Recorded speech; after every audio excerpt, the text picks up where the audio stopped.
Here's how I would invest my first 200 euros in the stock market in 2026 if I have to start back from everything or if I start in as a beginner. And before I start this video, this is not no financial advice.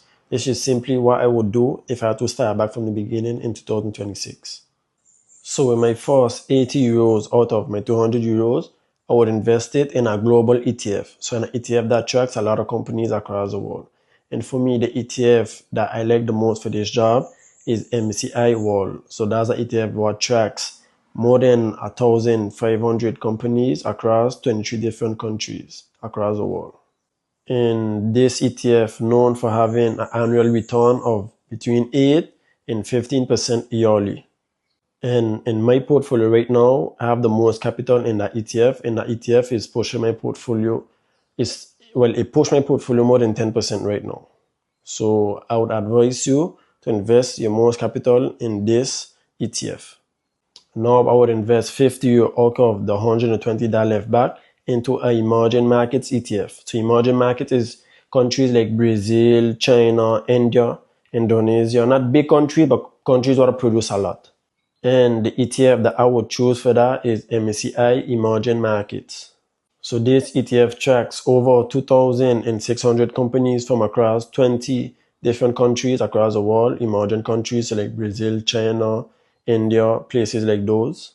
And the annual return of this ETF is not precise, but it's between 15 and 25%. It's more riskier than the one that I gave just now, but the return is much better. It could go down one year, it could go up the next year. But I believe a lot in emerging markets. So like countries like Brazil, especially Brazil, China, India, those type of countries. And now I would invest 30 euro out of the 70 euro that I left back with into a semiconductor ETF.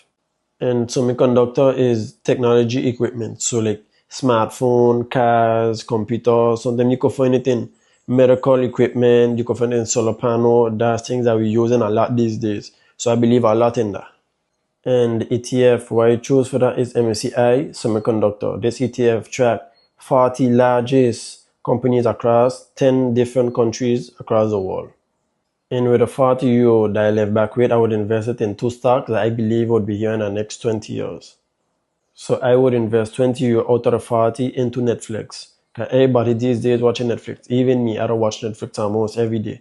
Every day on Netflix watching movies. And across the world, a lot of people would be on Netflix. And I also believe Netflix would be here in the next 20 more years. And now with the last 20 euro, I would invest it in Apple. Because everybody have Apple, everybody have iPhone, everybody have iPad, everybody does use Apple. AirPods, Apple, everybody using Apple across the world. And I believe Apple would have a good time here on this earth again still. So this is why I would invest my last 20 euro into Apple. And now this is which part, the hardest part comes in, consistency. Not because you invest in them, that means everything done. You have to continue every month, invest in them every month, and watch your capital grow. Because by you just investing 200 euro, it would not grow. It would grow, but not at the amount that you want it to grow. If you stay consistent, every month you invest in them, then surely it will grow over time. And just leave compounding do the works. This is how I look at compounding. When you take a snowball, you put it in the snow, you leave it roll along a hill, it starts small, and the more you go, more bigger it get. So this is how I would invest my first 200 euro as a beginner in 2026.